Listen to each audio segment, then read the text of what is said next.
noon Pacific Standard Time. Anyways, happy first day of spring. I hope you all are doing good. Um, I'm not doing good. Yeah, jeez. I just feel like I've come all this way, and for what? You know what I mean? Just yeah, just it's just been a really bad past couple of days. Um, and my biggest saving grace is the fact that I'm here in Coeur d'Alene and not in Tacoma, because Tacoma, I know a lot of people who are on drugs and I could get drugs, but now that I'm in Coeur d'Alene, it is easier to stay clean and sober. But like I said, these past couple of days, I've been thinking about relapse a lot.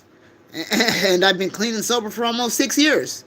But I'm just tired, just drained, I'm stressed. It's like nothing is working out right. And it's just, yeah, it just makes me very unhappy.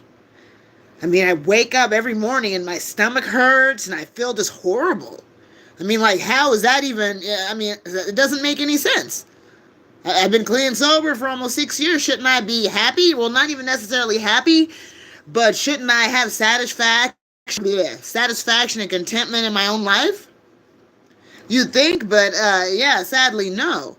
But I've said it before and I'll say it again. I have an excellent support system. I was able to call a friend yesterday and I told her, hey, you know what? I feel like just giving up. It's like nothing in life I ever do is good enough. I'm miserable all the time, unhappy, depressed. And I told her straight up, you know what? I just feel like just going out and relapsing. And she was glad, told me that she's glad that I reached out to her, because I can't go down that road again. I mean, people are dying. Evidently, like 4 people overdosed here in Coeur d'Alene last night. Talk about absolutely terrifying and heartbreaking and just horrible.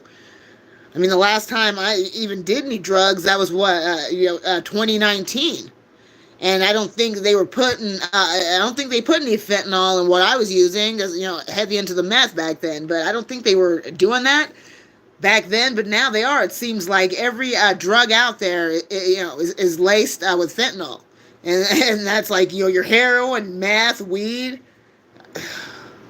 So there's no real drugs out there anymore. So it's one of those things. If you decide that you're gonna relapse, chances are you're gonna die. And that's another thing that keeps me from backsliding. Is I do feel miserable a lot of the time, but I also don't want to die. But also on the flip side, what's the point of living if you're always miserable and unhappy all the time and you feel like you can never do anything right?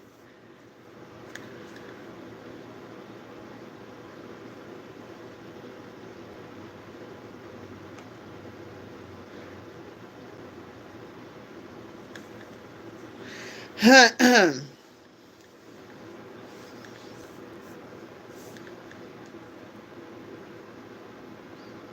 I was able to talk to another friend on the phone today, and I said, hey, this is how I'm feeling. This is what's going on, and I'm fed up. And and I'm so grateful that everybody has, you know, such positive words and so much encouragement to give me. I really appreciate it a lot. It really does help. It's just hard though, dude. It's like, some days I'm like, oh yeah, everything is okay, everything's cool, and then other days I wonder why did I even get off the streets? If this is all that's waiting for me is always being miserable and unhappy all the time, what was the freaking point? Because at least when I was on the streets, I was able to numb out. But now I have to endure every single agonizing moment of life. Oh man, it's hard, dude. It's really hard. And it's hard to keep one's cool when you're being poked and prodded and pushed and just, yeah, it's hard. It's very flippin' difficult. So anybody else is in a situation like this and you've managed to also stay clean and sober and to not backslide, I commend you. God bless you. I am very proud of you. Very proud. But on the flip side, like I said, I am freaking tired. I am tired. Tired. Let's see. So I'm gonna read the 12 steps again. And I was talking to somebody about, well, I posted on Facebook how, there are people out here who will have you believe that they're living the perfect life. Oh, I'm in recovery and I don't have to worry about anything. I don't have any temptation to relapse. My life is perfect. And it's like, okay.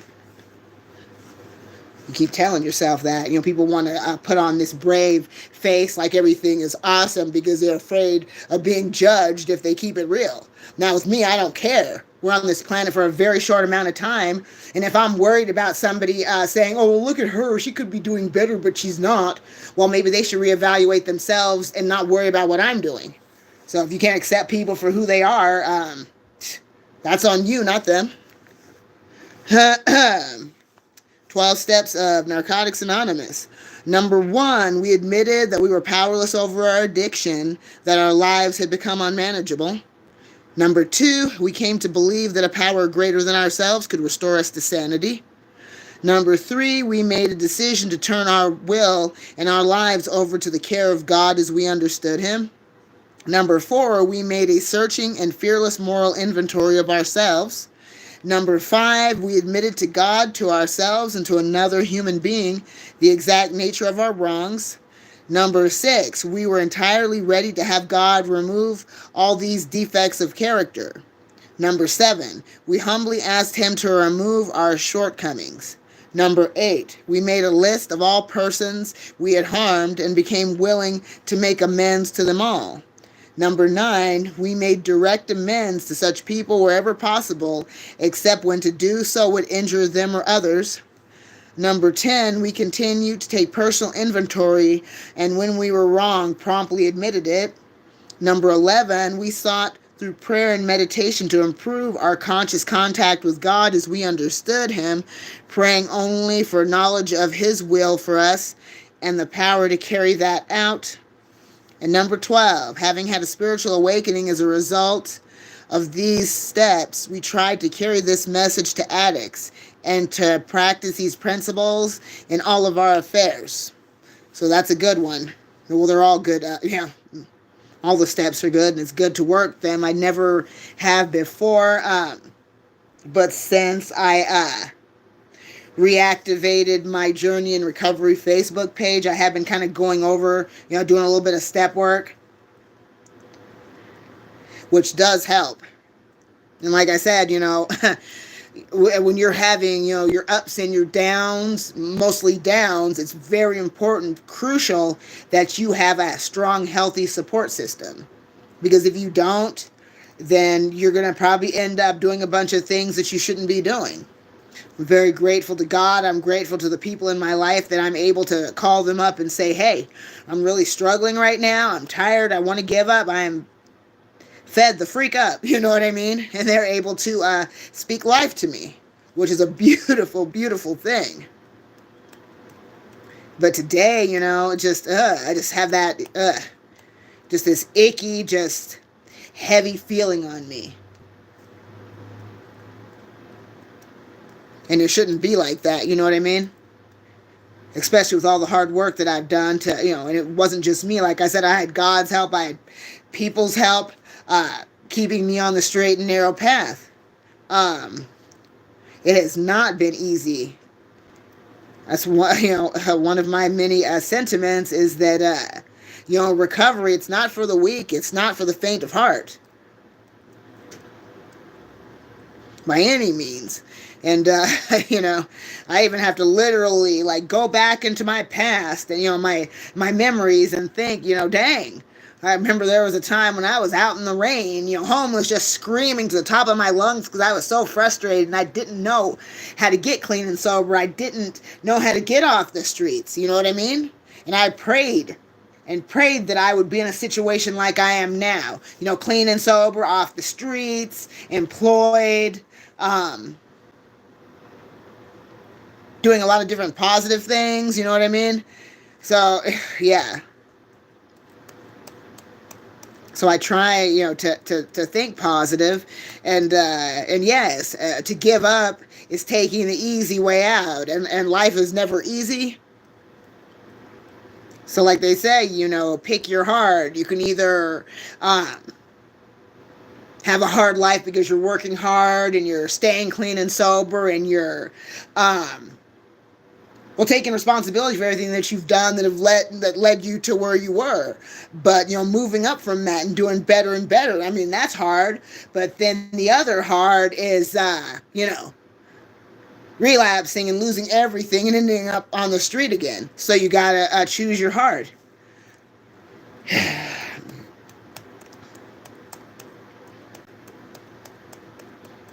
And for those of you who are Christians like me, I am sure that you can see that, this could also be considered a spiritual attack.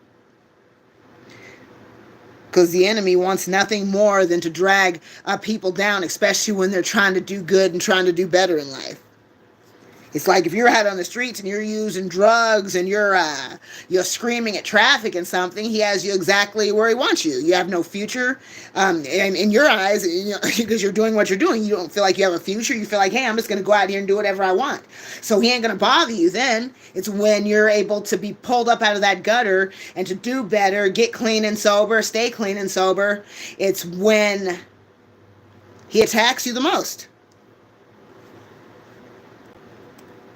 Now, that's just for my Christian friends. You all know exactly what I'm talking about. Yeah, but he'll also, he won't necessarily use enemies to attack you. He'll use people that you care about. That's another big thing. Yeah, because any random person, they can, be a jerk to you or whatever, or call you names. It's like, who cares? I'm never going to see that person again anyways. Who cares what they have to say? But if it's somebody that you really care about, that really hits close to home. Yeah, it doesn't feel good. So,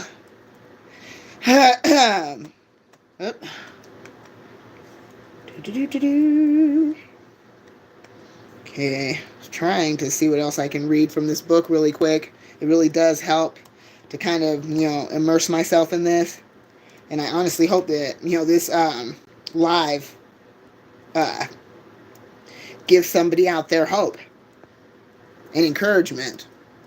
Because like I said, I'm not going to come on here and be pretending that everything is A-okay and hunky-dory and I have the perfect life. That's simply not true. And it's funny how people are so hell-bent on, everybody accepting them and liking them. And the long and short of it is, when you're at the end of your life, you'll be wondering, why the heck did I even care what anybody else had to say about me? It was my life. Why did I feel the need to make everybody think I'm so cool and this, that, and the other? And I think it's just absolutely ridiculous. It's like people out there clamoring for approval of people who don't even like their own dang selves, talking about, oh, I want them to like me, so let me lie about how things are doing, or how things are going, or blah, blah. No matter what you say, they're probably not going to like you anyways, or if you are doing good, they're going to be jealous of you for being, doing good. So you're going to get judged regardless. All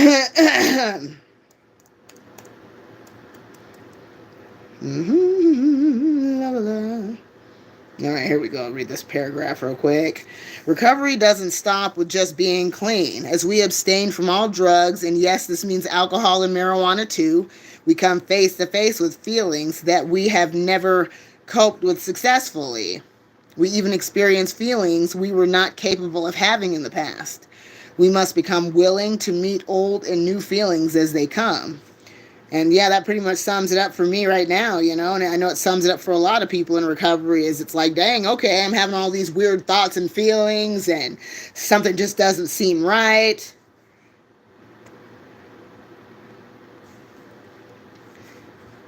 We learn to experience feelings and realize that they can do us no harm unless we act on them. Rather than acting on them, we call an A member. If we have feelings we cannot handle, by sharing, we learn to work through it. Chances are they've had a similar experience and can relate what worked for them. Remember, an addict alone is in bad company.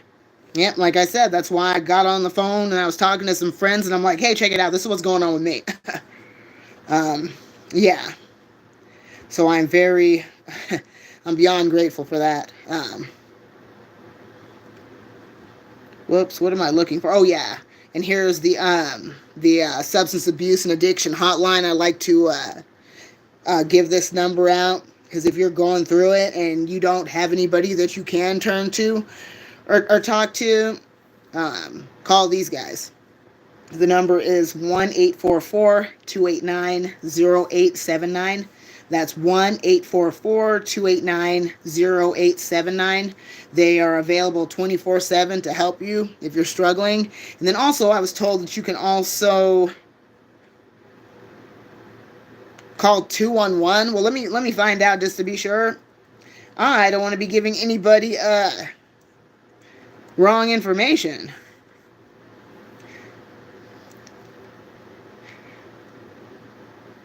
Oh, wait a second. Hold on. Let's see. Okay, so yeah, it's 211. And they're saying 211 is a 3-digit number that connects callers to a network of local organizations that provide information and referrals to various social services and community resources. And, there's, I don't know, like, what's going on, like, in the Midwest.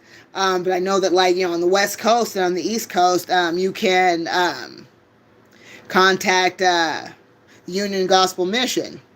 If you are struggling, they do have a life recovery program. I know that each recovery program looks different, depending on the state that you're in or the town that you're in or whatever.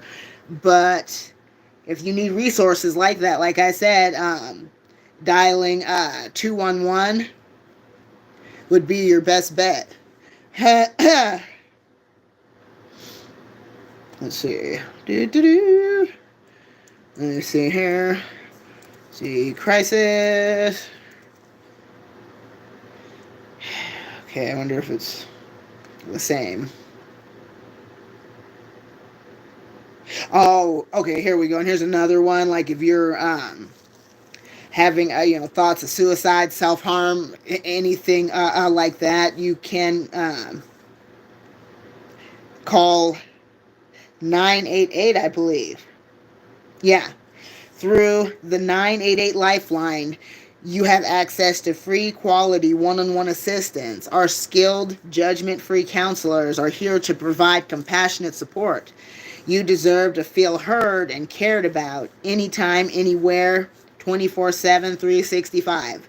So yeah, you have 211, you have 988, and then the other one that I just mentioned, the substance abuse and addiction hotline, that number is 1-844-289-0879.